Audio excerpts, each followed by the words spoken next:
Olá, muito boa noite, seja bem-vindo ao Rede Família Esporte, edição desta segunda-feira, 19 de agosto de 2013.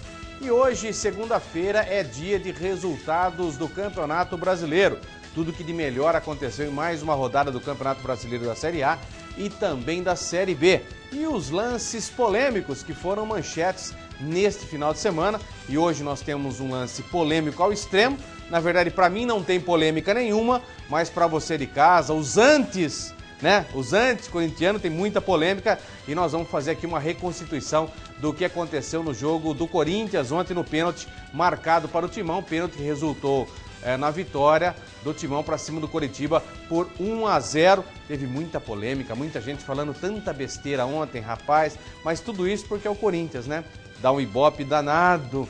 Se é outro clube qualquer, passa normalmente. O pênalti do São Paulo, o pênalti do Flamengo e do São Paulo, ninguém falou nada, ninguém, né, falou absolutamente nada, teve polêmica também. Por que será, não? É que, né, como é que diz, né? O cotovelo tá inchado, rapaz do céu. Já estamos em quarto, segura o trem, que a hora que passar também ninguém segura mais. esporte@redefamilia.com.br, facebook.com/Rede Família Esporte é a opção para você de todo o Brasil entrar em contato conosco. Só lembrando, dia 26, na próxima semana, o Rede Família Esporte já estará ao vivo, então já esquentando aí os tamborins, já começar a se preparar para o Rede Família Esporte em tempo real para você, voltando às 7 horas da noite, ao vivaço para todo o Brasil, para que a gente possa bater aquele tete-a-tete, um lance como ontem, né? Nós daremos discussão para você de casa, abriríamos o telefone para você comentar, os antes também iriam falar, lógico, não vale falar besteira, essas coisas aí, que é um programa ao vivo, tudo certinho, mas nós vamos abrir um canal para você debater, para você fazer pergunta, para você questionar, para mandar o seu e-mail. Lembra daquelas brincadeiras que nós fazíamos no Rede Família Esporte há 3, 4 anos atrás? Lógico que a gente quer voltar essa interação, porque você de casa é a nossa razão de estarmos aqui. Então, por isso que nós fazemos um programa diferente, com muita polêmica, tentando debater tudo isso, com uma pitadinha de bom humor para você de todo o Brasil. esporte@redefamilia.com.br, facebook.com/Rede Família Esporte. Você também que não conseguiu assistir o programa Rede Família Esporte, você de todo o Brasil quiser um dia assistir o programa Rede Família Esporte, lembrar de algum programa, é só você entrar no YouTube, entra lá, youtube.com.br e digitar, colocar /Rede Família Esporte. Você tem todas as edições pós-volta do Rede Família Esporte aqui na Rede Família Televisão. Então todos os programas estão lá, você que tem oportunidade, não tem oportunidade de ver e quer ver alguma matéria legal que marcou você, é só você digitar no YouTube, Rede Família Esporte, você terá a oportunidade de curtir um programa que já foi exibido aqui na Rede Família de Televisão. Vamos começar o programa de hoje falando de Série A do Campeonato Brasileiro, 15ª rodada. Falta pouco para terminar o início, né, esse início de retorno e final do primeiro turno do Brasileirão 2013. E o Timão recebeu a boa equipe do Coritiba e teve trabalho para vencer. 1-0, mas com baixo rendimento em campo, Alexandre Pato saiu vaiado por parte da torcida. Guerreiro entrou para fazer o gol da vitória, em cobrança de penalidade. Polêmica sim, vamos ver. No Pacaembu, a torcida corintiana estava impaciente com a atuação de Alexandre Pato, que sob vaias acabou substituído por Guerreiro. No finalzinho da partida, contra o Coritiba, o árbitro marcou pênalti em Danilo num lance muito contestado. E foi o peruano Guerreiro que garantiu a vitória do Corinthians. Mesmo depois do apito final, o Coritiba continuou protestando contra o pênalti.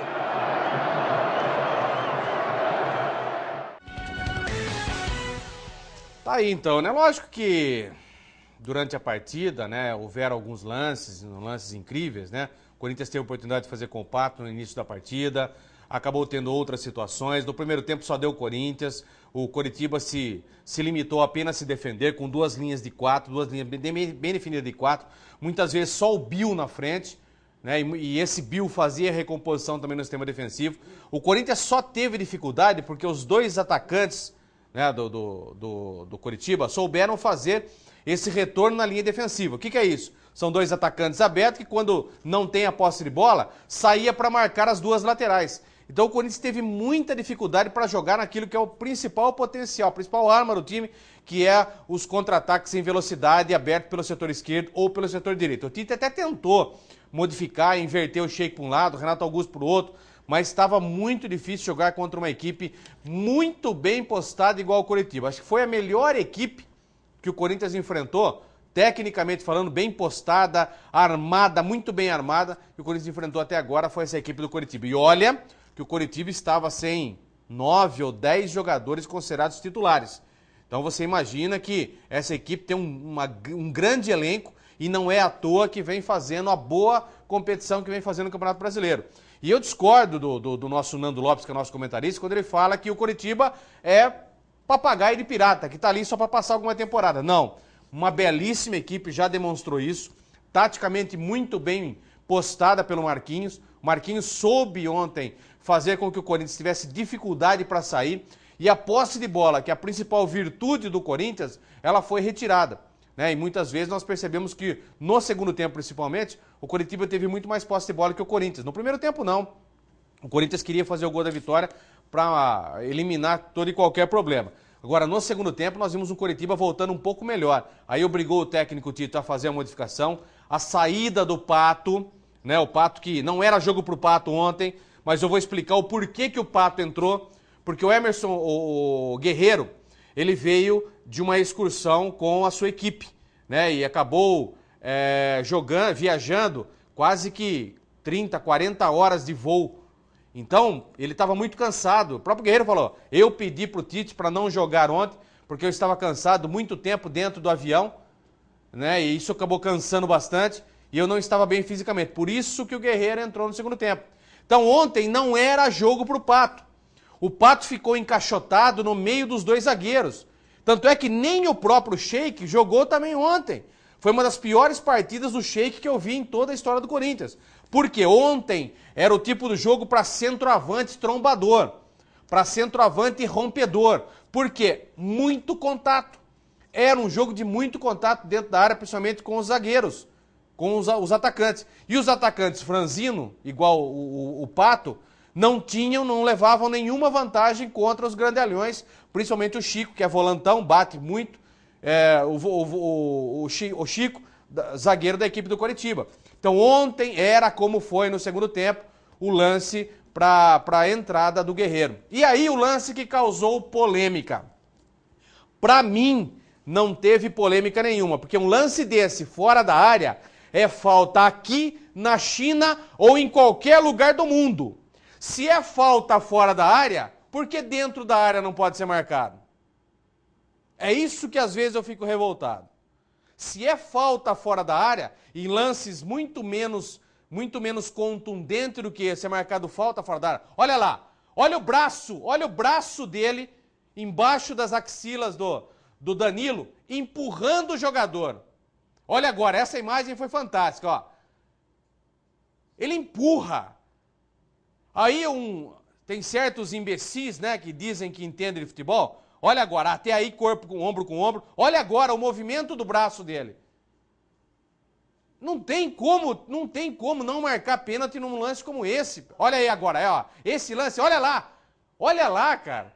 Aí comentaristas de plantão falam, eu vi 50 vezes e não achei pênalti.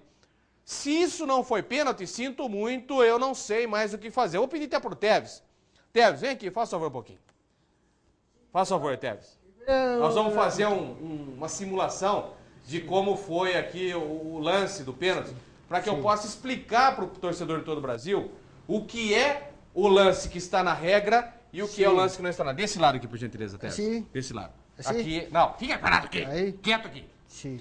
Quando há o contato de ombro com ombro é essa parte aqui, certo?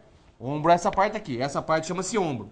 Quando há o contato de ombro com ombro, o próprio nome está dizendo, e na regra permite-se isso. O contato tem que ser ombro com ombro. Então, houve esse contato ombro com ombro, perfeito. Apesar do momento que você usa outra parte do braço, já não é considerado ombro. Ele é o seu arco. Isso. E o zagueiro do Coritiba usou uma parte chamada antebraço. Ou seja, para vocês comentaristas que não sabem a anatomia do corpo, isso chama-se antebraço. né, Vinícius? Isso aqui chama-se antebraço, ó. Isso aqui, antebraço. Ombro fica um pouquinho mais aqui em cima, né? Essa parte de cima é ombro e essa parte aqui é o antebraço. Isso daqui não é ombro, pessoal. Sim. E o que ele fez com o Danilo foi justamente, olha lá, o movimento foi aqui, ó, nas costas do Danilo. Ele fez esse movimento aqui. Chapalhão! Isso daqui é falta. Não só aqui, mas em qualquer lugar do mundo isso é falta. Ombro a ombro, eu já falei. Sim. Isso aqui. Ombro no ombro. Aí o mais forte ganha. O mais forte ganha. Agora, a partir do momento que você usa o antebraço, ó. Sim. Esse aí sai pra lá. É um sai pra lá. Sim. Foi justamente isso o que o zagueiro do Coritiba fez. Olha lá. Sai pra lá. Não tem como o Danilo ter simulado, não dá pra simular do jeito que ele caiu. O empurrão, tem a imagem que pega por trás, essa de lateral, a câmera, ela desfoca um pouquinho, ficou uma parte de cima. Tem a imagem de trás, né? Depois até eu gostaria que o Pita pudesse congelar essa imagem, não essa é lateral também, mas que mostra o movimento. Olha lá o movimento do antebraço do jogador. Essa aí, ó, essa daí. Essa foi a melhor imagem captada pela TV. Porque ela demonstra o movimento de antebraço. Olha aí, ó. Olha agora, olha lá. Olha lá o movimento de antebraço para tirar o jogador. E não tem como cair dessa maneira se você não for empurrado. E aí o árbitro fez a interpretação correta do lance. Aí, olha lá, olha agora. Aí, ombro com ombro, olha agora. Olha o antebraço. Não tem como não marcar. O primeiro contato foi ombro a ombro. O segundo contato, olha lá, ombro a ombro, agora. Olha lá o antebraço. Não tem como, pessoal. Então não é uma questão, se fosse para qualquer outro time, não é porque é Corinthians aqui, não. Tem nada a ver isso. Acho que se fosse em qualquer lance, depois nós vamos ver o lance do Flamengo também, que é marcado um lance para o São Paulo, um pênalti para o São Paulo. Empurrão, seja ele fora da área ou dentro da área, é pênalti. Aqui a gente fala de todos os times. Lógico, sem dúvida mas nenhuma. A gente fala do Corinthians. Do Corinthians também. E você sai daqui também, que você já foi também. Você já demonstrou o que tem que demonstrar. Coitado. Agora, não dá para entender o quão polêmica estão fazendo por um lance como esse. É falta, pessoal. Falta dentro da área, em qualquer lugar do campo, isso daí seria falta normal. Agora, por que isso dentro da área não pode ser marcado pênalti? Não estou entendendo qual é a polêmica disso. Se é um jogo, uma dividida que ele entra só com o ombro, aí o juiz marca pênalti, concordo com você. Mas o movimento com o braço, ele é brutal, ele é evidente. Tem um movimento com o braço. Era pênalti também. Claro que era pênalti em qualquer lugar. Aqui ou em qualquer lugar do mundo isso daí é pênalti. Outra pergunta. Será que pergunta. o juiz dava? Dava, claro que dava. Tem que dar. Dava pra quê? Ele não amarelou o Gil, zagueiro do Corinthians, por ter tirado satisfação com o Bill, numa falta que o Bill fez. O Bill fez uma falta deslocando o Gil no ar, o Gil caiu, quase que machucou as costas, e aí ele levantou rápido e foi tirar a satisfação. Não agrediu nada, mas foi tirar a satisfação. E aí ele chegou e deu o cartão amarelo. Se fosse assim, ele daria cartão amarelo pro Bill, não pro Gil. Entendeu? Então o árbitro fez uma arbitragem um pouquinho conturbada, muitas vezes invertendo alguns lances, não só pro Corinthians, mas também pro Coritiba também. Teve muitas faltas fora da área, em contatos, que ele acabou não marcando. Então o árbitro, na minha opinião, num lance como esse, crucial. Normal. Se ele não dá pênalti, nós estaremos reclamando por que ele não deu pênalti. Então é muito complicado um pênalti, eu não vejo polêmica nenhuma. O pênalti realmente existiu. Agora, as pessoas que dizem que isso não foi pênalti precisam entender um pouco mais de esporte. Aí a batida, né? O Guerreiro bateu muito bem, né? Deslocando o goleirão. Aliás, o bom goleiro da equipe do Coritiba fez defesas muito boas dentro da competição. Olha lá, fingiu, virou o pé. Na hora ele virou o pé para a direita, indefensável para o goleiro Vanderlei. Nada pôde fazer. Mas ressaltando, excelente equipe do Coritiba. A continuar dessa maneira, o Coritiba vai chegar longe, escutem o que eu estou dizendo, porque é uma boa equipe, marca muito forte, tem um treinador extremamente inteligente, soube dificultar ontem a principal jogada do Corinthians, isso que a gente tem que se ressaltar, e o Coritiba está de parabéns, perder faz parte, né? E aí, depois do jogo, né, o diretor de futebol, que já foi ex-jogador, o Tcheco, foi conversar com o árbitro, e ouvindo depois nas rádios, ele até falava, não, preciso ver na televisão, porque de longe assim fica difícil, tem polêmica, tudo, mas ele foi o mais sensato de todos. Eu prefiro ver, porque realmente tem polêmica, eu prefiro falar. Ele foi lá e conversou com o árbitro teve convicção, o Tcheco falou na rádio, o árbitro teve convicção e falou que ele usou o antebraço para poder deslocar. Então, se ele viu que o uso do antebraço foi fora da regra, tem que ser marcado o pênalti, eu acho que não tem mais como polemizar isso. Flamengo e São Paulo se enfrentaram na tarde de ontem no estádio Mané Garrincha, na capital federal. Precisando vencer, o tricolor teve oportunidade clara, desperdiçada por Jadson, que perdeu o pênalti já no segundo tempo, no finalzinho da partida. A síndrome da vitória está pegando o São Paulo, que até pênalti mudando o cobrador, e infelizmente os pênaltis estão sendo a dor de cabeça do clube São Paulino. Põe na tela. O São Paulo chegou a abrir o placar, mas a exemplo do que fez na semana passada contra a Portuguesa, Aloísio usou a mão e o gol foi anulado. Aos 42 minutos do segundo tempo, a equipe paulista teve a chance de encerrar o jejum de 11 jogos sem vencer no Brasileirão. Mas Jadson cobrou mal o pênalti contra o Flamengo no Mané Garrincha, em Brasília. Ele foi escolhido por Paulo Autuori como novo cobrador em substituição a Rogério Ceni, que já havia desperdiçado 2 pênaltis seguidos. Final de jogo, Flamengo 0, São Paulo também 0. O time paulista permanece na penúltima colocação.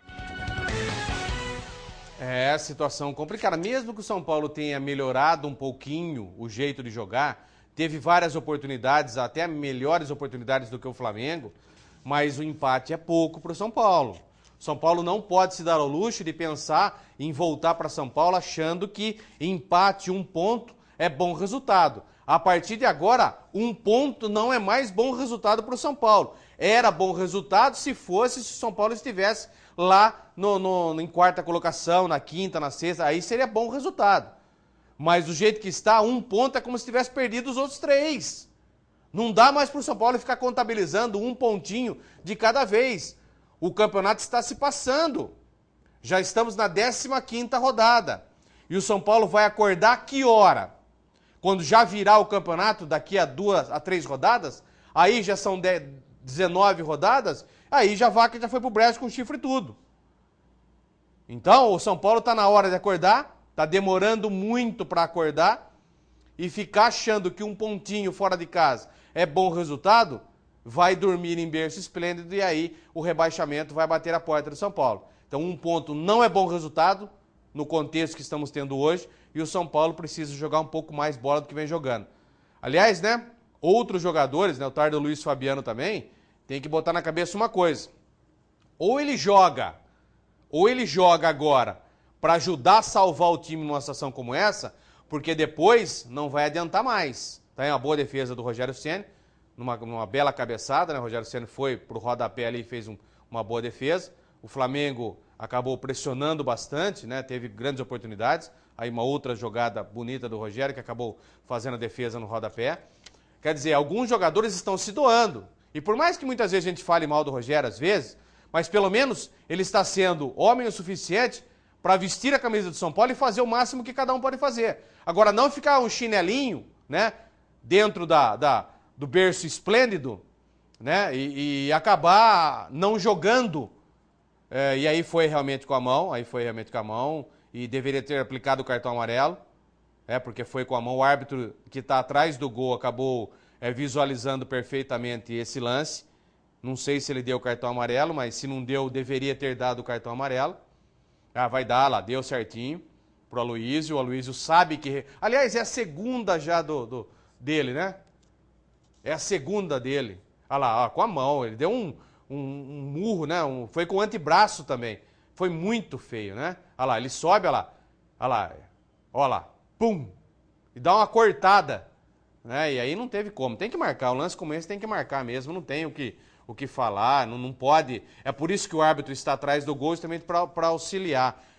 Mas foi um bom jogo, eu gostei da postura até do São Paulo, mas eu acho ainda muito pouco, né? O São Paulo ainda está jogando muito pouco por aquilo que tem que ser feito para sair de uma situação como essa. E o pênalti, realmente achei que aconteceu, um pênalti claro, e sinceramente a síndrome dessa obrigação de fazer o gol está atrapalhando o São Paulo.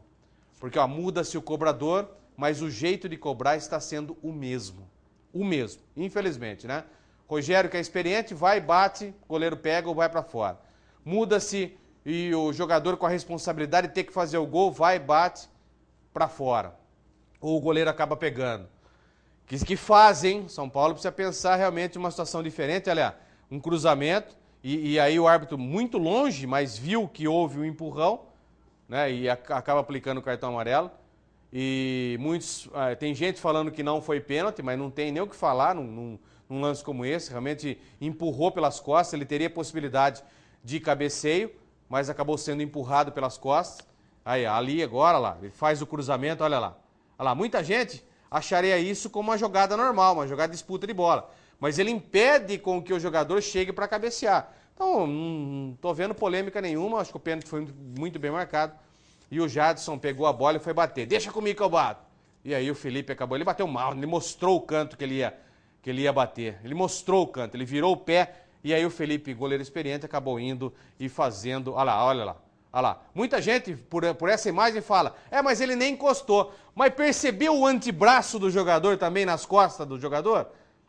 Esse uso do antebraço é pênalti, pessoal. Não adianta, você pode até usar o ombro, desde que seja lá. Olha ali, o antebraço, olha lá, ele empurra com o antebraço. É pênalti, do mesmo jeito, nas mesmas proporções, igual ao pênalti do Corinthians. É antebraço nas costas.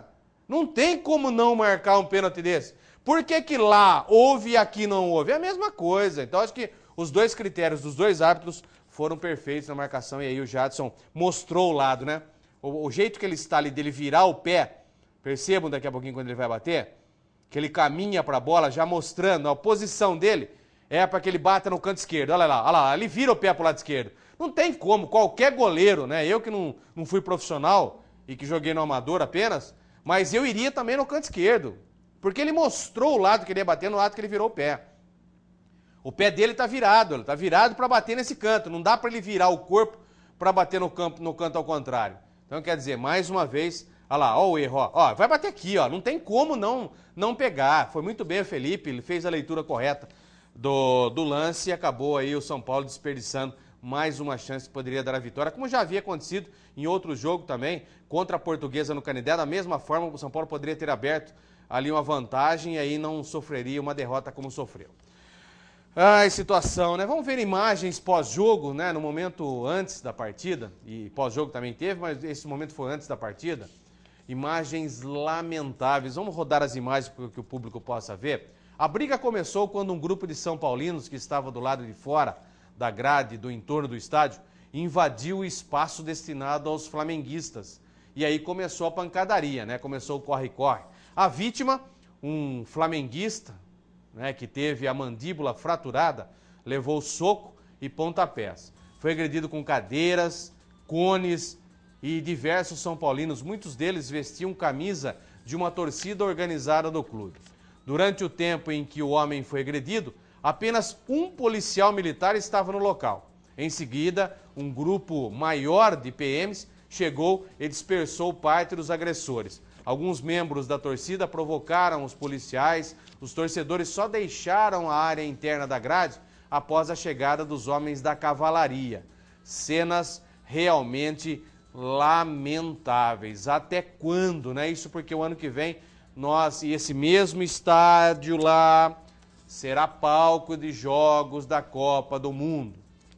Então, até quando nós teremos que mostrar cenas lamentáveis? Invadiram um local que não era deles, né? E essa invasão pegaram um dos flamenguistas que ali estava, começaram a dar soco, pontapé, o cara caiu no chão, eles começaram a chutar lá, dar pontapé, chute.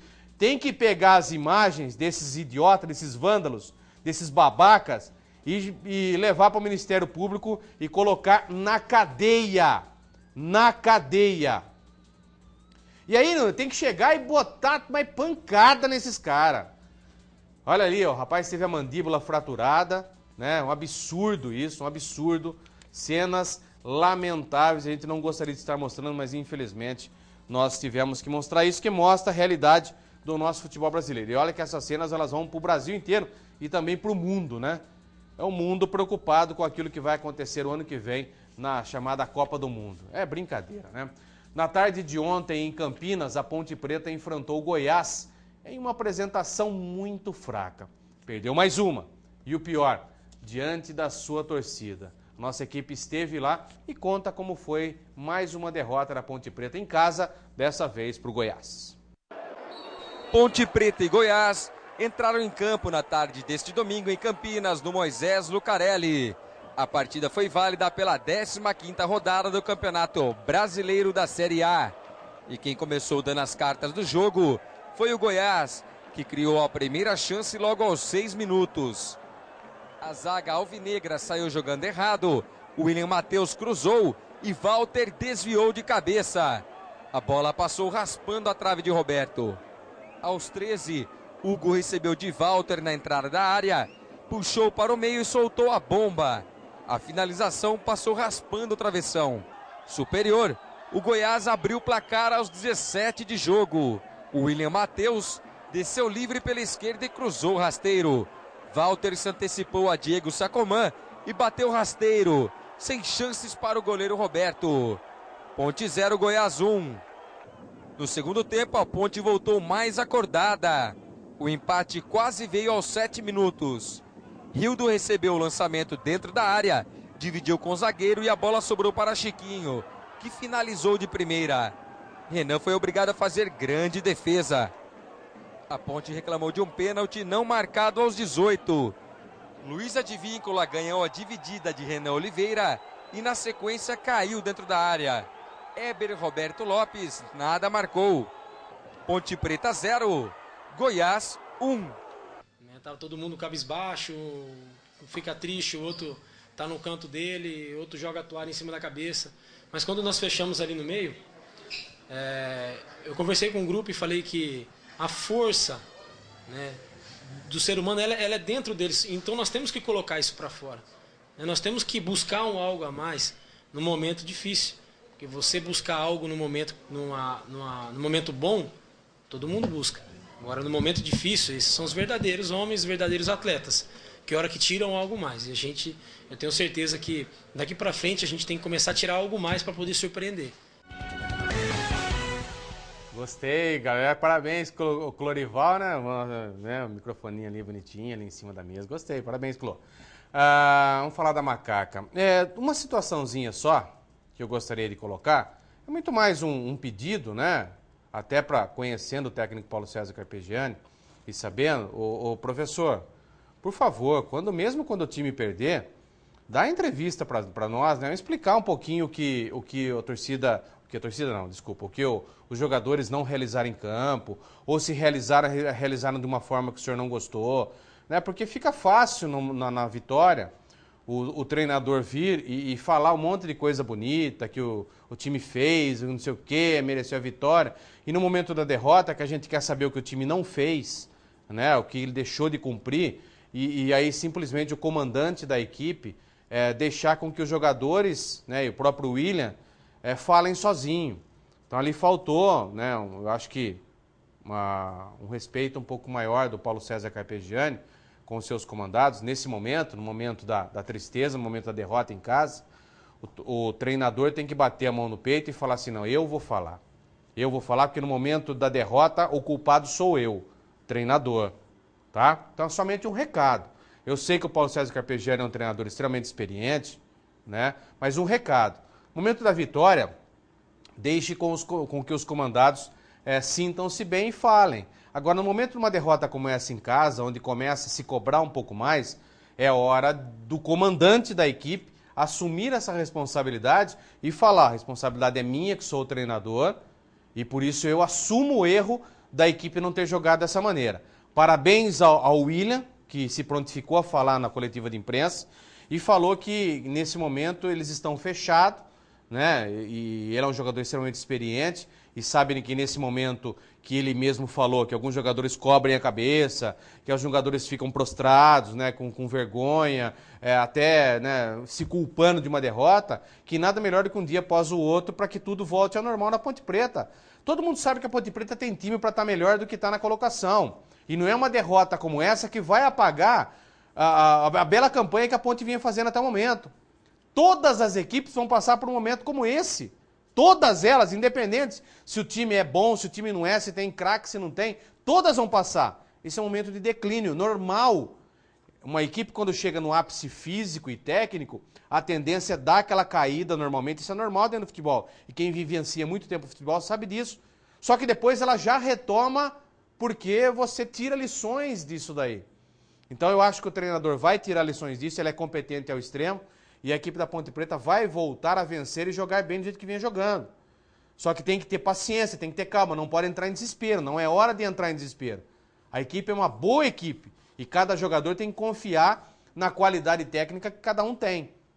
Tá? Então, volto a dizer, não é uma derrota como essa que vai abalar aquilo que a equipe vem fazendo dentro da competição. Vamos ver gols? Vamos ver gols? Gols do Campeonato Brasileiro. Põe na tela os gols do Campeonato Brasileiro que fizeram essa 15ª rodada do Brasileirão. Na Arena Pernambuco, jogaram no último sábado Náutico e Fluminense. E o Fluminense venceu com belo gol de Samuel, aos 25 do segundo tempo. Cruzeiro e Vitória jogaram no Mineirão. Léo abriu o placar para a Raposa aos 10. O Vitória diminuiu com Dinei. No segundo tempo, mais gols. Mike aumentou aos 13. Borges fez o terceiro do Cruzeiro. Ricardo Goulart, o quarto. E Vinícius Araújo completou a goleada. Cruzeiro 5, Vitória 1. Em São Januário, jogaram Vasco e Grêmio. Barcos abriu o placar logo aos 5 de jogo. E o gremista Alex Telles fez contra, 20 minutos depois. Ramiro desempatou para o Grêmio aos 36. Na volta para o segundo tempo, Barcos ampliou para o tricolor gaúcho aos 5 minutos. E André ainda diminuiu para o Vasco aos 42. Final, Vasco 2, Grêmio 3. O Botafogo reassumiu a liderança do Brasileirão ao vencer a Portuguesa por 3-1 na tarde deste domingo no Canindé. Gol só no segundo tempo. Bolívar abriu o placar aos 20.